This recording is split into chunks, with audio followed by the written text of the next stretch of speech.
Hello dear students, as usual I am Navneel God from Tagore School Parbatsar and we are studying our 5th class EVS book. हम लोग study कर रहे हैं हमारी 5th class की EVS book. Dear students, we are studying the second lesson. हम लोग study कर रहे हैं second lesson, movement of families का एक स्थान छोड़कर दूसरे स्थान पर जाना. And it is my 6th video. आज का ये वीडियो मेरा 6th वीडियो है. I have posted 5 videos of this lesson already. इस लेसन के 5 वीडियोज में ऑलरेडी पोस्ट कर चुका हूं. It is my 6th video and we have to start the today's study. आज की जो स्टडी है वो हम लोग स्टार्ट करने जा रहे हैं with these question answers. In question answers के साथ में फ्रॉम हियर, यहां से हम आज की स्टडी शुरू करेंगे. So you have to do this written work. इसलिए आपको भी ये जो रिटन वर्क है आज जो मैं कराने जा रहा हूं, ये आपको करना है इन योर नोटबुक्स, अपनी नोटबुक्स में. Leave a blank line after your previous work. आपका जो प्रीवियस वर्क किया हुआ है, पहले का जो काम किया हुआ है, वहां से एक लाइन ब्लैंक आप लीव करें, छोड़ें उसको. Then write think and tell, और उसके बाद लिखें थिंक एंड टेल, सोचें और बताएं. Question number 1, think and tell का क्वेश्चन नंबर 1 इसको मेंशन करें आप. Why people had to leave. Have to का प्रयोग जब हम कोई काम करना पड़ता है तो उसको हैव टू के लिए, हैव टू से हम लोग उसको एक्सप्रेस करते हैं, व्यक्त करते हैं. हैव टू का मतलब होता है कि उसको काम को जरूर करना पड़ेगा, पड़ेगा के लिए. ऐसे ही हैड टू यानी करना पड़ा. वाई यानी क्यों, पीपल यानी लोगों को, हैड टू लीव यानी छोड़ना पड़ा. लोगों को क्यों छोड़ना पड़ा. हाउसेज यानी घरों को, लोगों को अपने घरों को क्यों छोड़ना पड़ा. ड्यू टू का मतलब होता है कारण से, कारण से. कंस्ट्रक्शन ऑफ डैम, डैम यानी बांध के, कंस्ट्रक्शन यानी निर्माण के कारण से. Due to construction of dam, बांध के कंस्ट्रक्शन के कारण से लोगों को अपना घर क्यों छोड़ना पड़ा. तो हमें लिखना है इसका आंसर कि बांध बनाने के कारण, बांध के कंस्ट्रक्शन के कारण लोगों को अपना घर क्यों छोड़ना पड़ा. तो मैं आपको शो कर रहा हूं आपका आंसर. आपको ये आंसर यहां से लिखना है. You can write the answer from here. यहां से आप आंसर लिख सकते हैं. Due to the construction of a dam, एक डैम के कंस्ट्रक्शन के कारण, द हाउसेज यानी घर, केम यानी आ गए, इनटू द रेंज, रेंज में, जो घर थे वो रेंज में आ गए. अब रेंज यानी किसकी रेंज में आ गए.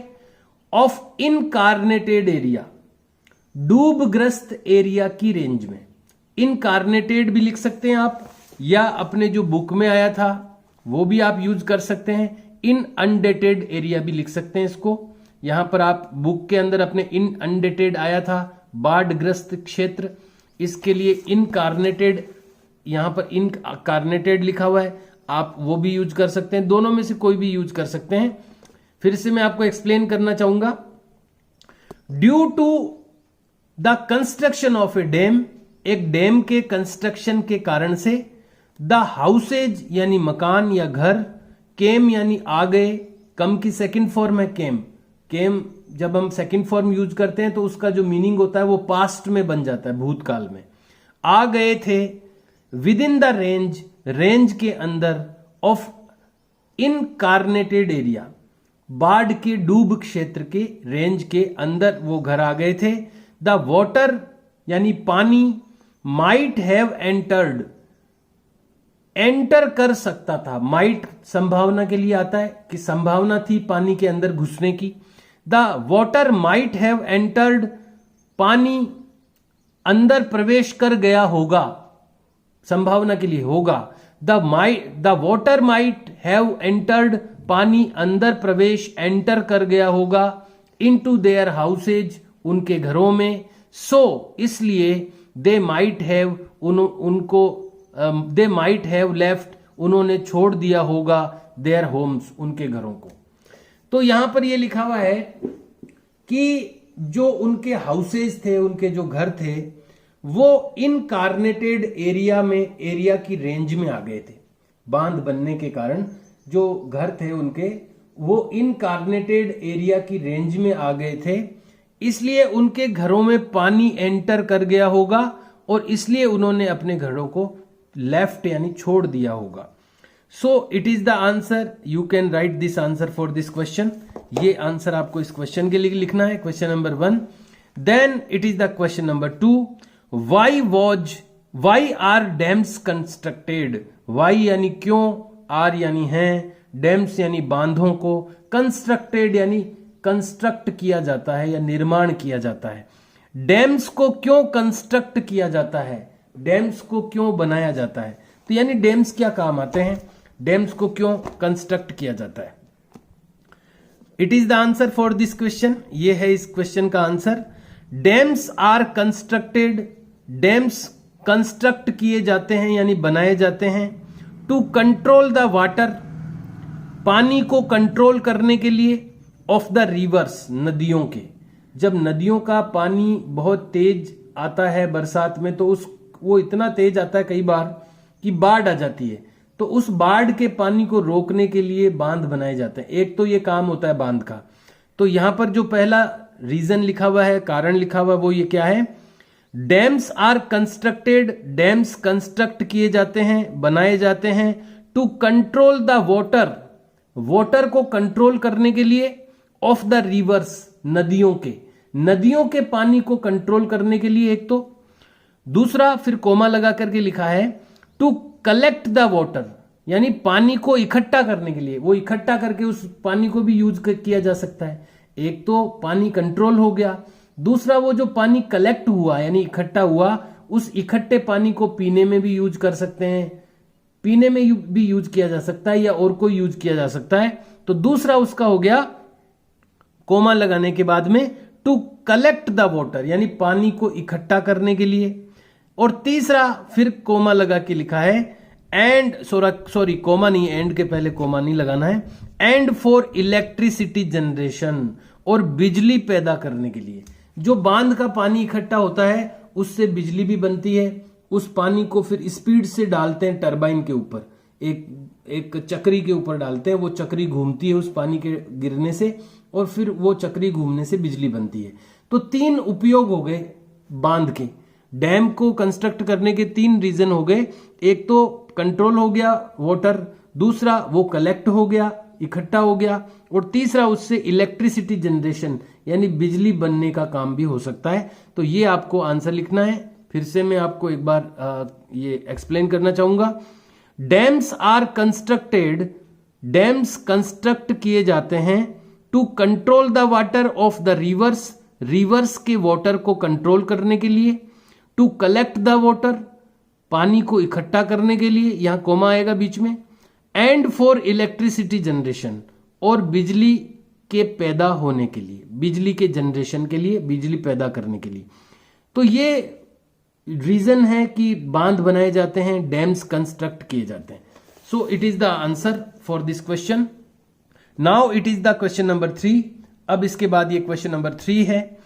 इफ यू आर गिवन, यदि आपको दी जाती है, द रेस्पॉन्सिबिलिटी, जिम्मेदारी, रेस्पॉन्सिबिलिटी का मतलब होता है जिम्मेदारी। यदि आपको रेस्पॉन्सिबिलिटी दी जाती है, यदि आपको जिम्मेदारी दी जाती है, टू कोलोनाइज, बसाने का, बसाने की, कोलोनाइज करना यानी कॉलोनी बनाकर बसाना किसी को, उसको कोलोनाइज करना कहते हैं, यानी बसाना किसी को। इफ यू आर गिवन, यदि आपको दी जाती है, द रेस्पॉन्सिबिलिटी, जिम्मेदारी, यदि आपको जिम्मेदारी दी जाती है, टू कोलोनाइज, कोलोनाइज करने की यानी बसाने की, सच माइग्रेंट्स, ऐसे विस्थापितों को, माइग्रेंट्स यानी जो अपनी एक जगह को छोड़कर नई जगह पे चले जाते हैं, उनको माइग्रेंट्स कहते हैं। इस क्रिया को तो माइग्रेशन कहते हैं और उन लोगों को माइग्रेंट्स कहते हैं। तो ऐसे, सच यानी ऐसे माइग्रेंट्स यानी ऐसे विस्थापितों की को कोलोनाइज करने की अगर रेस्पॉन्सिबिलिटी आपको दी जाती है, देन, तो व्हाट फैसिलिटीज, क्या सुविधाएं, would you try, would you try to provide there, would का प्रयोग होता है इच्छा के लिए, यू ट्राई यानी आप करेंगे, आप कोशिश करेंगे, टू प्रोवाइड यानी प्रदान करने की, देयर यानी वहां। तो आप कौन सी फैसिलिटीज वहां प्रोवाइड करने की कोशिश करेंगे। फिर से मैं आपको एक्सप्लेन कर दूं क्वेश्चन को कि यदि आपको इफ यू आर गिवन, यदि आपको दी जाती है रेस्पॉन्सिबिलिटी यानी आपको अगर जिम्मेदारी दी जाती है, यदि आपको जिम्मेदारी दी जाती है, अगर आपको रेस्पॉन्सिबिलिटी दी जाती है माइग्रेंट्स को कोलोनाइज करने की, यानी विस्थापितों को बसाने की जिम्मेदारी अगर आपको दी जाती है, तो आप वहां पर कौन कौन सी फैसिलिटी उनको देना चाहेंगे, कौन कौन सी सुविधाएं आप उनको देना चाहेंगे। तो यहां पर आप इसके लिए आंसर लिख सकते हैं लाइक दिस, इस तरह से, if I am given the responsibility, यदि मुझे ये रेस्पॉन्सिबिलिटी गिवन यानी दी जाती है, टू रिहैबिटेशन पीपल, लोगों को बसाने की, पुनः बसाने की, रिहैबिटेशन का मतलब भी वही है, उनको सेटल करने की, या यहां पर जो कोलोनाइज शब्द आया था, यहां बुक में जो शब्द आया था कोलोनाइज करना, इसको हम रिहैबिटेशन भी, रिहैबिटेट करना भी कह सकते हैं। तो इसको आप इस तरह से लिखें, if I am given the responsibility, यदि मुझे रेस्पॉन्सिबिलिटी दी जाती है, यदि मुझे रेस्पॉन्सिबिलिटी दी जाती है टू रिहैबिटेट पीपल, लोगों को बसाने की, I would try to provide, मैं प्रोवाइड करने की कोशिश करूंगा, देम यानी उनको, वेरियस फैसिलिटीज, कई प्रकार की फैसिलिटीज यानी सुविधाएं, लाइक एम्प्लॉयमेंट जैसे कि रोजगार, मार्केट्स यानी बाजार, पार्क्स यानी बगीचे, प्लेग्राउंड यानी खेल का मैदान, स्कूल, हॉस्पिटल्स, एंटरटेनमेंट स्पोर्ट्स यानी मनोरंजन के क्षेत्र, जहां वो मनोरंजन कर सके, एंटरटेनमेंट कर सके, एंटरटेनमेंट स्पोर्ट्स यानी मनोरंजन के स्थान, एटसेट्रा आदि। तो ये चीजें मैं उनको प्रोवाइड करवाने की कोशिश करूंगा अगर मुझे ये रेस्पॉन्सिबिलिटी दी जाती है उन लोगों को रिहैबिटेट करने की। Now the box of do you know is here, यहां पर डू यू नो आ गया है, एक बॉक्स आया है, क्या आप जानते हैं। तो क्या इसमें लिखा है, आइए पढ़ते हैं इसको। अर्लियर यानी पहले, पीपल्स बेसिक नीड्स यानी लोगों की मूलभूत आवश्यकताएं, वर यानी थी, only bread cloth and house, पहले लोगों की जो बेसिक नीड्स होती थी, जो मूलभूत आवश्यकताएं होती थी, वर यानी थी, ओनली यानी केवल, यानी बहुत कम आवश्यकताएं हुआ करती थी पहले के लोगों की।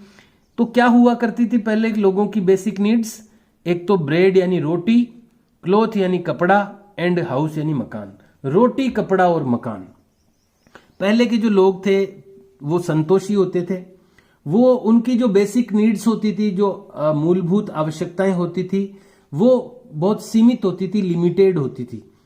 रोटी, कपड़ा और मकान, बस तीन चीजें मिल जाती ना उनको, फिर उनको कोई भी चीज की जरूरत नहीं होती थी, केवल ब्रेड यानी रोटी, क्लॉथ यानी कपड़ा, एंड हाउस यानी मकान। लेकिन अब ऐसा नहीं है, अब लोगों की बेसिक नीड्स बढ़ गई है, इच्छाएं बढ़ गई है, डिजायर बढ़ गई है। बट नाउ, लेकिन अब, पीपल्स यानी लोगों की बेसिक नीड्स यानी मूलभूत आवश्यकताएं, हैव बिकम यानी हो चुकी है, बन चुकी है। लेकिन अब लोगों की बेसिक नीड्स क्या बन चुकी है, ब्रेड यानी रोटी, क्लॉथ यानी कपड़ा, हाउस यानी मकान। उसके साथ साथ और क्या ऐड हो गया, एजुकेशन यानी शिक्षा, एम्प्लॉयमेंट यानी रोजगार, एंड लग्जरी, और लग्जरी यानी विलासिता यानी आराम करने की चीजें। तो ये चीजें और जुड़ गई। पहले लोगों की बेसिक नीड्स कम हुआ करती थी, केवल ब्रेड, क्लॉथ और हाउस, ये तीन चीजें ही उनको सफिशिएंट होती थी, यानी पर्याप्त होती थी। लेकिन अब और क्या उसमें ऐड हो गया, अब आजकल लोगों की बेसिक नीड्स में एक तो एजुकेशन यानी शिक्षा, एम्प्लॉयमेंट यानी रोजगार, एंड लग्जरी, और लग्जरी यानी विलासिता यानी आराम करने की चीजें या मशीनें, ये आजकल के लोगों की बेसिक नीड्स हो गई। 10 इस तरह पीपल लोग हैव स्टार्टेड लिविंग, लोगों ने रहना स्टार्ट कर चुके हैं। हैव हेल्पिंग वर्ब है प्रेजेंट परफेक्ट टेंस की, चुका है, चुकी है, चुके हैं, ये आता है हिंदी में जब हैव का प्रयोग होता है। और मेन वर्ब की थर्ड फॉर्म आती है, जैसे यहां स्टार्टेड आई है।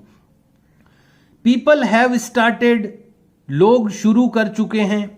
लिविंग यानी रहना, एट अदर प्लेसेज, दूसरे स्थानों पर। इसलिए लोग ना दूसरे स्थानों पर रहना शुरू कर चुके हैं, क्योंकि लोगों की इच्छाएं बढ़ गई है, आवश्यकताएं बढ़ गई है, इसलिए लोग अदर प्लेसेज पर रहना शुरू कर चुके हैं। लिविंग यानी छोड़कर, देयर यानी उनके, एंसेस्ट्रल यानी पूर्वजों के, प्लेसेज यानी स्थान। लोग अपने जो एंसेस्ट्रल का मतलब होता है पूर्वजों के, लोग अपने पूर्वजों के जो प्लेसेज हैं, स्थान हैं, उनको लिविंग यानी छोड़ते हुए अदर प्लेसेज पर रहना शुरू हो गए हैं। लोगों की बेसिक नीड्स इंक्रीज हो गई है, बढ़ गई है, इसलिए लोग अपने जो एंसेस्ट्रल यानी पूर्वजों के जो प्लेस हैं वो लिविंग करते हुए यानी छोड़ते हुए अदर प्लेसेज पर क्या होना शुरू गए, लिविंग करना शुरू हो गए, रहना शुरू हो गए। तो ये कारण है लोगों के नए स्थान पर रहने का, ये भी एक कारण है। लेट्स कम द नेक्स्ट, आइए अगले की तरफ बढ़ते हैं। उसके बाद फिर से कुछ क्वेश्चन आंसर हैं। You have to do these question answer in your notebooks. You have to leave one blank line between every two question answers. हर एक क्वेश्चन आंसर के बीच में एक ब्लैंक लाइन जरूर आप छोड़ें, और उसका टॉपिक भी लगाएं, और क्वेश्चन का नंबर भी जरूर मेंशन करें, और हैंडराइटिंग का भी ध्यान रखें, because you have to learn the material from this notebook. आपको ये जो भी सामग्री है वो आपको अपनी नोटबुक से ही लर्न करनी पड़ेगी आगे जाके। इसलिए आप हैंडराइटिंग इस तरह की लिखें कि आपको एक एक लेटर, एवरी लेटर यानी हर लेटर आपको साफ साफ दिखे, क्या लिखा हुआ है ये साफ दिखना चाहिए एकदम। इसलिए इस हैंडराइटिंग का ध्यान रखें, आपको पढ़ने लायक होनी चाहिए, एक एक लेटर आपको समझ में आए, इस तरह की हैंडराइटिंग होनी चाहिए। So let's start the question answers. वापस अगले क्वेश्चन आंसर्स आ गए हैं, इनको स्टार्ट करते हैं। Find out and write down, पता कीजिए और लिखिए।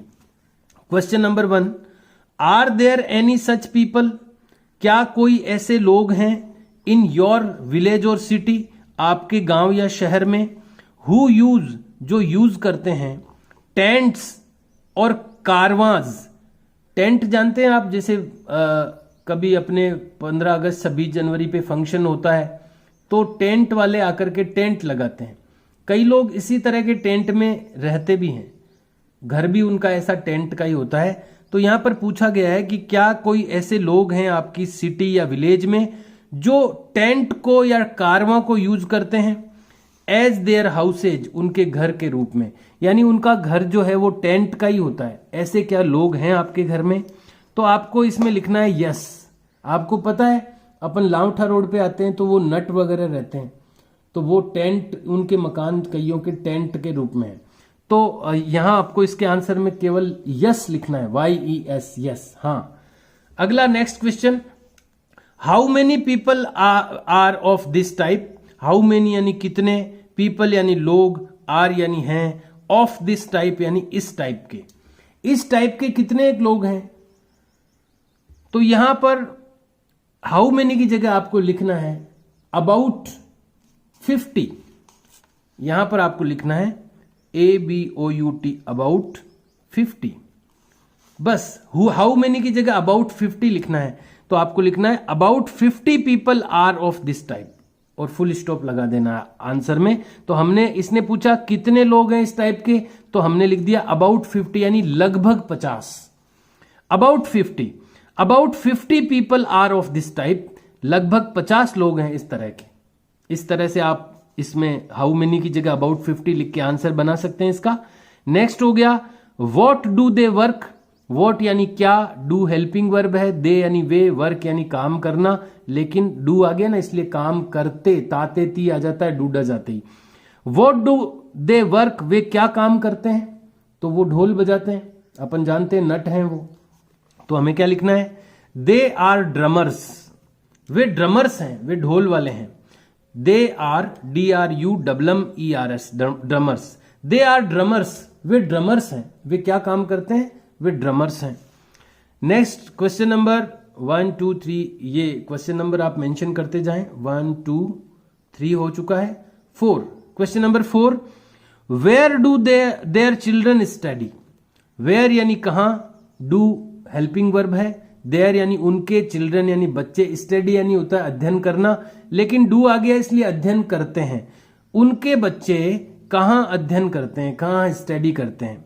तो उनके बच्चे क्या है, जाते ही नहीं है स्कूल, वो ढोल बजाने के लिए चले जाते हैं।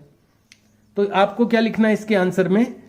Their children don't study anywhere.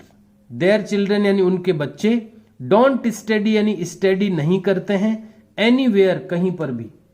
Their children उनके बच्चे, डोंट स्टडी नहीं स्टडी करते हैं, एनीवेयर यानी कहीं पर भी, यानी उनके बच्चे कहीं पर भी स्टडी नहीं करते हैं। और question number 5, what are the reasons, क्या रीजंस हैं, क्या कारण हैं, फॉर पीपल्स माइग्रेशन, लोगों के माइग्रेशन के। माइग्रेशन यानी एक जगह छोड़कर दूसरी जगह जाके बस जाना, सेटल हो जाना, ये माइग्रेशन कहलाता है। तो लोगों के माइग्रेशन के क्या रीजन है, क्या कारण है? तो बहुत सारे कारण हमने पढ़े हैं लेसन में।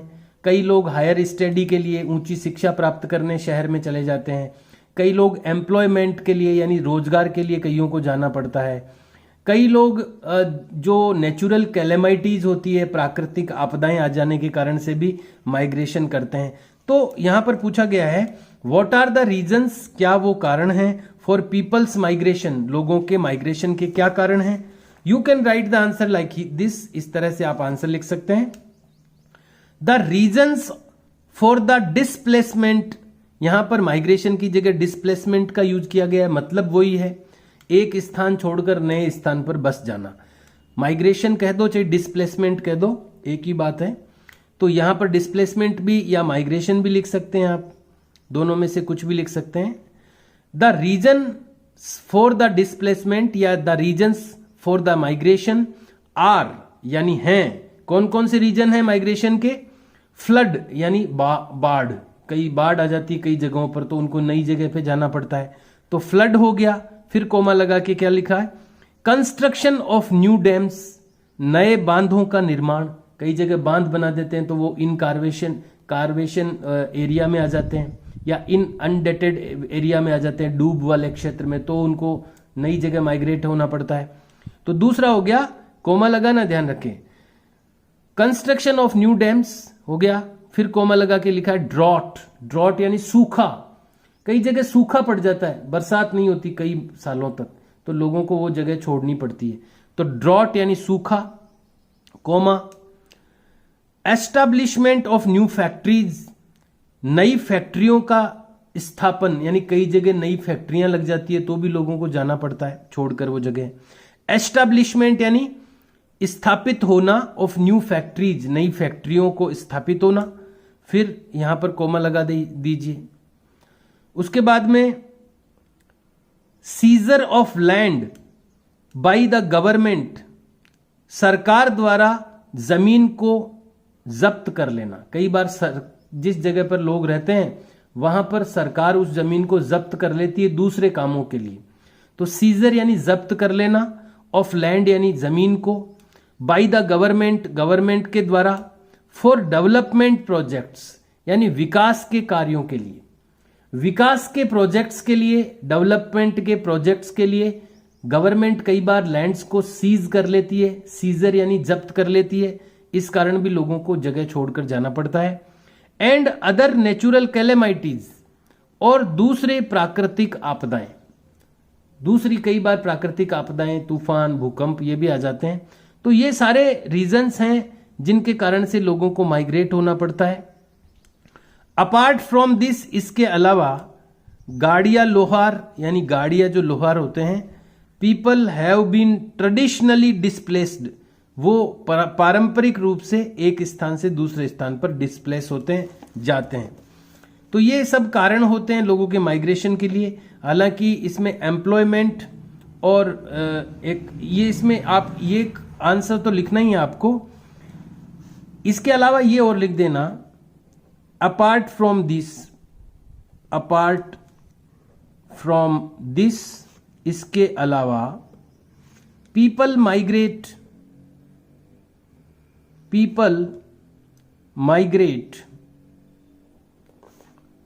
For employment, EMPLOYMENT, employment and higher studies, HIGER, higher STUDIES।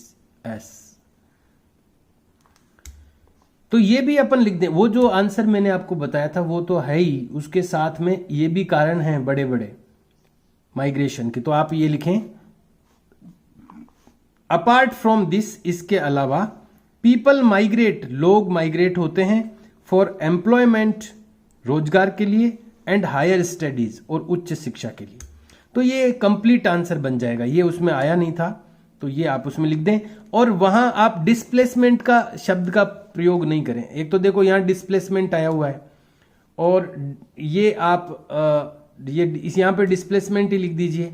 यहां पर आप माइग्रेशन लिखना, माइग्रेशन, ये जो प्रश्न में आया हुआ है ना माइग्रेशन शब्द, ये लिखना।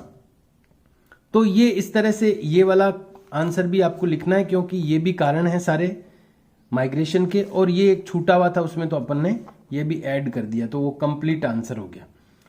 Dear students, you have to do these question answers in your notebooks. पहले आपको ये 3 क्वेश्चन आंसर्स लिखने हैं, थिंक एंड टेल टॉपिक लगाकर, और फिर उसके बाद आफ्टर दैट, उसके बाद में ये find out and write down, पता कीजिए और लिखिए।